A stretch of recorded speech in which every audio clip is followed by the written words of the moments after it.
à Happiness Potential, la chaîne de la vitalité permanente.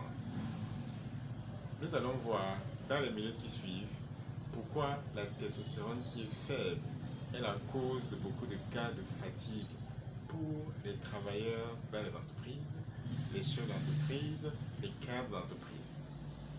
Comment est-ce que ça se passe? Il y a plusieurs causes que je vais citer qui sont à la source d'un taux de fatigue, d'un taux d'énergie qui est faible. La première cause, c'est quoi? C'est l'obésité. L'obésité, c'est un signe d'un taux de graisse qui est au-delà de la norme.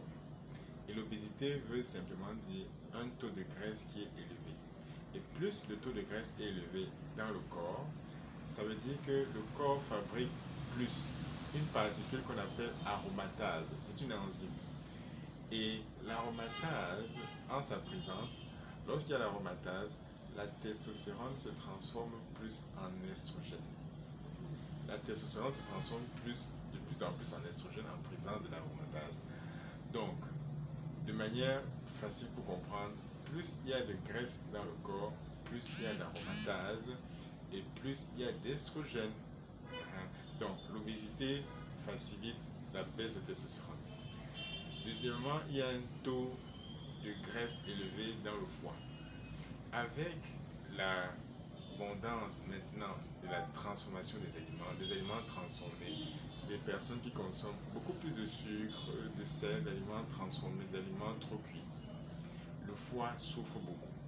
Le foie travaille beaucoup, le foie exténué, le foie tend à se fatiguer. Et ce foie-là accumule donc beaucoup de graisse. Et cette accumulation de graisse est à cause de la baisse de la testostérone. Aussi, il y a une substance qu'on appelle SHBG, qui veut dire Sex Hormone Binding Globulin. Plus il y a cette substance qu'on appelle Sex Hormone Binding Globulin, cette substance-là attache une partie de la testostérone. Et cette partie de la testostérone qui est attachée n'est plus fonctionnelle. Et la petite quantité qui reste, on appelle ça la testostérone libre. Et c'est uniquement la testostérone libre qui joue pleinement son rôle. Donc, même si en laboratoire, on mesure la quantité totale de testostérone, elle ne correspond pas à la testostérone libre. Donc, qu'est-ce que nous voulons? On veut avoir la moindre quantité de cette substance qu'on appelle Sex Hormone Binding Globulin.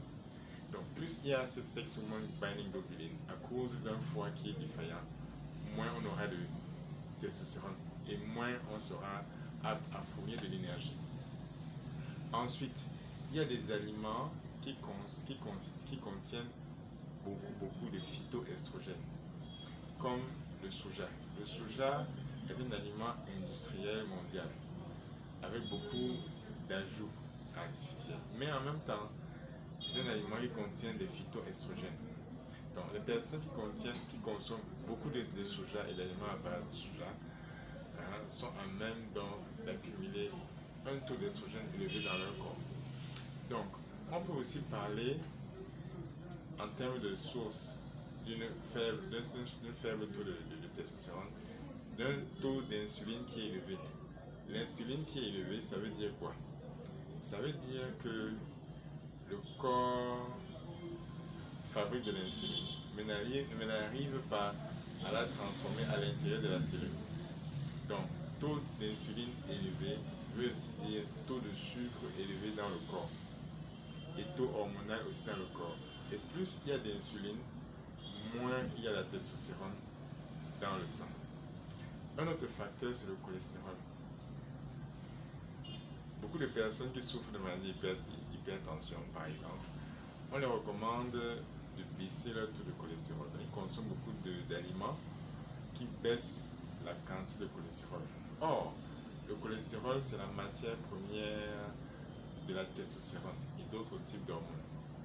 Donc, avec un faible taux de cholestérol, il y a un taux de testostérone qui va rester faible. Un autre facteur important qui est la source de fatigue, c'est le sommeil. Le sommeil est le facteur le plus important en ce qui concerne la fabrication de la testostérone.